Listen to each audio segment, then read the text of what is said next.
some matters in Nigeria. Personal healthcare products and consumer goods manufacturer PZ Cussons Nigeria plans to delist from the Nigerian Stock Exchange, that's the NGX. The company sent the notification to the NGX with plans to buy out minority shareholders. There they are. They are offered to buy out the shareholders. 26.73% minority stake amounts to about $28 million. The funding is to come from Naira cash balances, and the company cited FX challenges in Nigeria, amongst other things. Let's take a look at the stock price on the NGX for PZ Cussons. As at 10:13 a.m. Wednesday morning, September the 7th, it was trading at about 19 Naira 5 kobo. Yeah, that's right, up about 58% year to date. All right, going to India now. President Tinubu has secured about $14.3 billion in investment pledges from the Nigeria-India Economic Roundtable. Taking a look at the breakdown of those pledges, Indorama Petrochemicals Limited about $8 billion, Jindal Steel and Power $3 billion, Skipper Seal Limited 1.6, the Indian Military Industrial Complex $1 billion, and Bharti Enterprises about $700 million. All right, MoneyCentral Media Ltd has conducted some research on cement prices across the globe. Dangote Cement on average about 17% less than global prices based on that particular research. We're joined now by Patrick Atuanya, who is the publisher, MoneyCentral Limited, to discuss that plus more. Patrick, thank you so much for joining us. Welcome to the show. Thank you, Rotus. Thank you for having me. So on Dangote, let's start there. What prompted you guys to go into that research on those cement prices?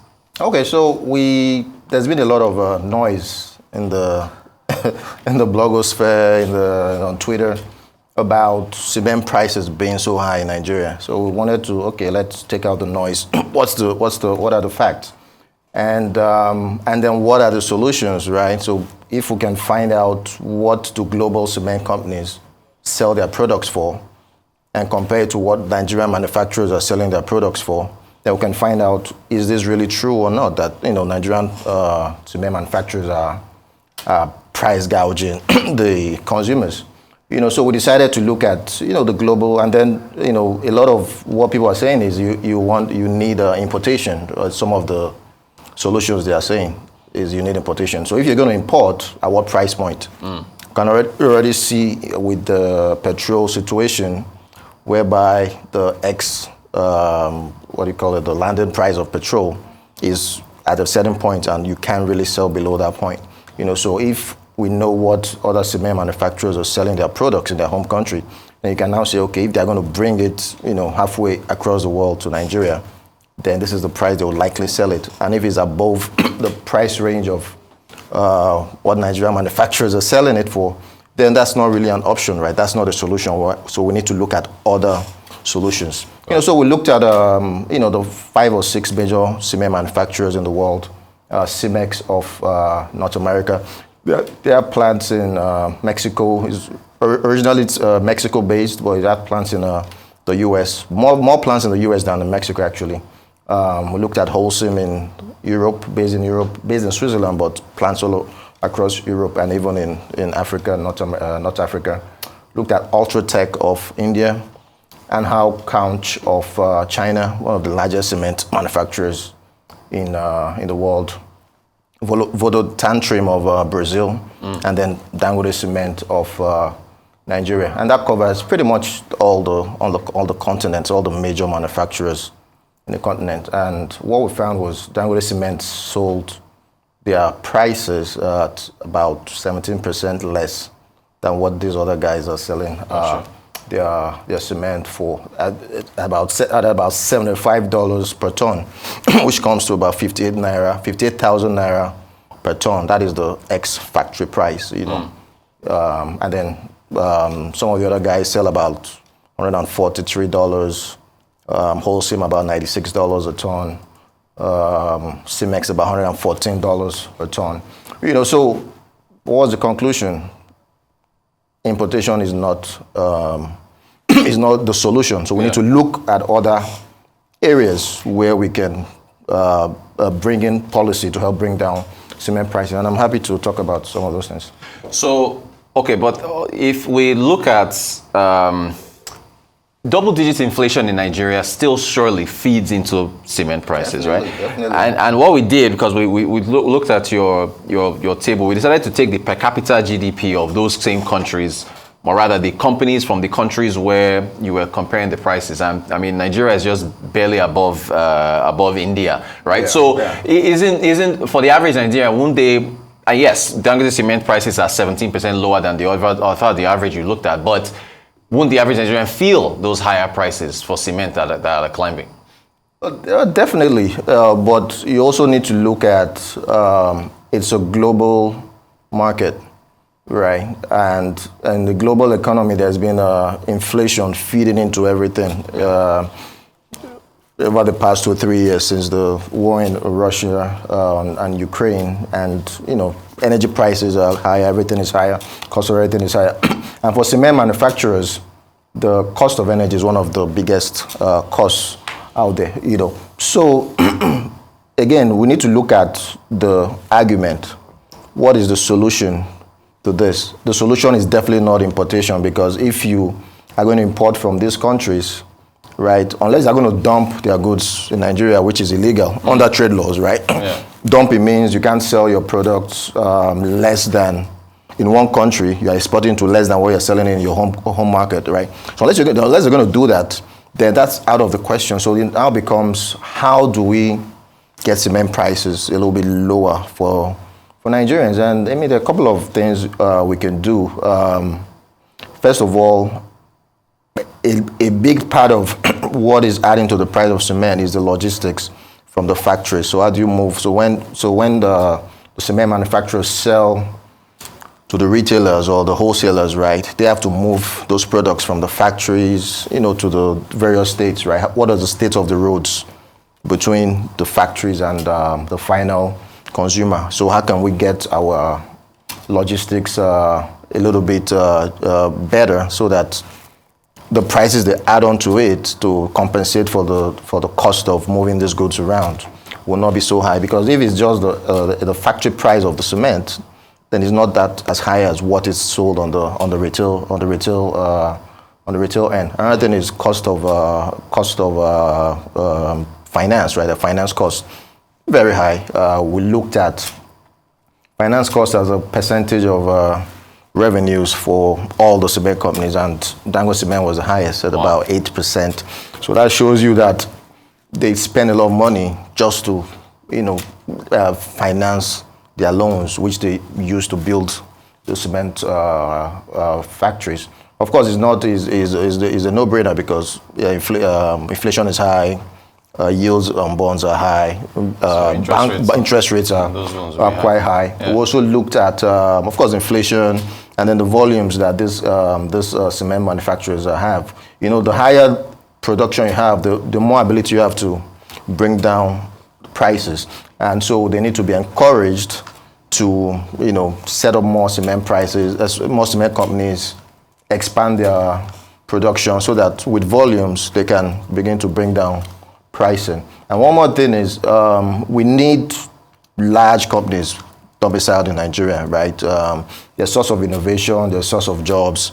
They're listed on the stock market, they're asset classes for the pension funds to invest in. They pay a lot of taxes to government.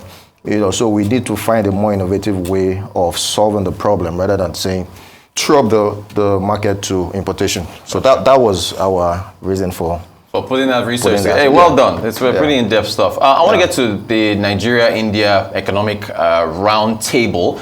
Of course, on the sidelines of the G20 summit that's still taking place.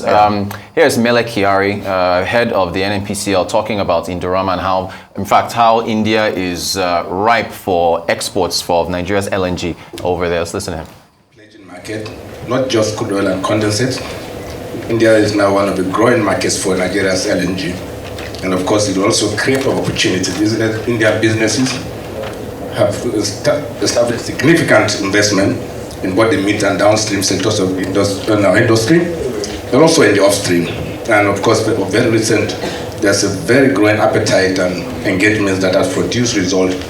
Indian companies helping us to penetrate the CNG market, the LPG market, and also potentially to expand petchem businesses in our country, and I can tell you, one of our colleagues is here, Mr. Manish of Indorama.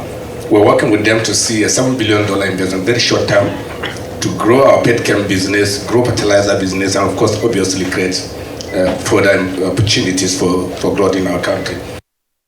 All right, so still on India's Indorama Petroleum Limited, President Tinubu, while at the same summit, Economic Roundtable, praised Mele Kyari of the NNPCL for contributing to resolving a dispute between the NNPC and Indorama, which President Tinubu himself intervened in to make sure peace reigned. Here's what he said.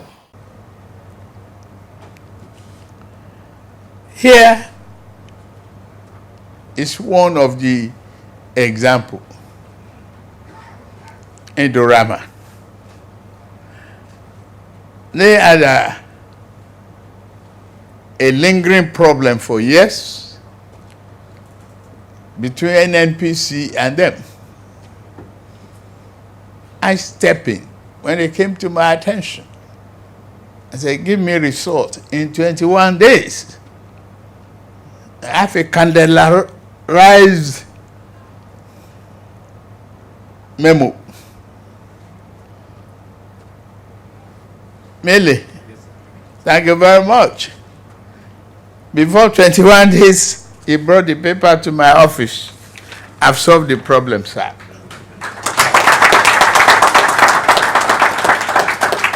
Indorama is alive to his billing, is going to pump in money to invest more and create more employment, isn't it?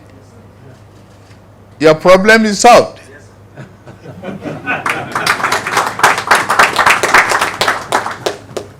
And that's the example. All right, Patrick, I want to get your thoughts on looking at the breakdown. Since they mentioned Indorama, I think 8 billion or so is what's pledged. What do you make of this 14.3 billion in pledges, and I guess they take away from the trip? They're still there, of course. Yeah. Okay, so first of all, I'll congratulate the president on seemingly a successful trip so far. Also would like to congratulate our Indian viewers for the recent moon landing. Right. That's big. So back to this. It reminds me kind of like we're going back to 1999, right? So if you remember when the President Obasanjo came on board, he had to do a lot of globe trotting to try and get investors back to Nigeria because of how badly the economy was run up until 1999. And I think we're kind of back to that, which is kind of sad. The economy was run so badly from 2015 to till the current president, Tinubu, took over, that it almost needs to do that kind of globe trotting. Now the question is it enough to get these guys to? There's one thing. It means it's one thing to pledge. It's another thing to actually, get the money. Like Jerry Maguire would say, "Show me the money," right? Yeah. Let's see the inflows coming in. Yeah. So for us, it's a good start, but would also have liked to see it tied to jobs, right? For the man on the street, it's just an announcement, right? But when we begin to hear they're going to create, the $8 billion is going to create 100,000 manufacturing jobs. The $1.6 billion is going to create 20,000 jobs, high-paying, middle-class jobs. Then it begins to mean something for me and you. You might have somebody that is just about to graduate, maybe read chemical engineering or whatever, and it's like, okay, maybe I can go to Indorama and apply and maybe get a job. So usually these kind of announcements are usually tied to jobs, right? We're going to create a certain amount of jobs. So I hope for the next round of announcements, they can tie it to what exactly is the real impact for the Nigerian economy. And another thing I will add is that there needs to be, everything needs to be tight, right? So all MOUs, everything that needs to be done well. The legal checks and balances need to be there so that we don't have a situation whereby 4 or 5 years down the line, there's a judgment debt against Nigeria that, there was an agreement signed and we defaulted on it. Yeah. So it's good that the president is, into it, is right on top of it, but the ministers also need to be part of it because the president's eyes can be everywhere, right? And so I think it's a start, But we need to know how much jobs this is going to create, what Nigeria is giving in return in terms of tax breaks or whatever. And for the rest of the companies, I don't know if they're already operating in Nigeria, but Indorama is in the country. They can quickly ramp up their investment. So that will be the first place we want to see, maybe a year from now. Is there movement on that? And there should also be a feedback from the government, right? So it's not just to make this announcement and we'll forget about it. There should be like a follow-up, maybe 3 months down the line. We've broken ground on the first factory. This is how much has come in. Then let it translate into the CBN reserves, right? So because that is what we need. We need FDI to come in, help the Naira. So everything is together. It's tied together. Yeah, and so it's not just a one-off announcement and everybody goes to bed. We need to see follow up on this. Yeah. Gotcha. Patrick, only a minute to go. Quickly, yeah. PZ Cussons announcing that it's going to buy out his minority shareholders, the list on the NGX. Well, what's your takeaway from that announcement? Also, it's for us, it's good and bad. It's good news and bad news. The good news is they are not pulling out their operations out of the country like GSK. Right. The bad news is you are losing another major company listing on the NGX. Is a 75 billion naira market cap company. That's quite big. So you lose the chance for Nigerians to invest in such a company. We've always said, and if you read the announcement, they talked about they want to focus on innovation. They want to focus on streamlining the operations and all that. And we think it just shows that being listed on the stock exchange, there's no benefit for a lot of companies, right? So the Nigerian government, with the finance ministry, with the stock exchange, they need to come back and find an incentive for companies to list on the stock exchange. We think a tax incentive might work, whereby if you are listed on the stock exchange as a Nigerian company or foreign multinational company, you get a tax break, could be 5%. So instead of paying 30%, of company income tax, you could pay 25%, could pay 26%. I think that's a huge that's a huge incentive for companies to list. And you want big companies to list on the exchange because they pay taxes, their operations are more open to scrutinized by the public.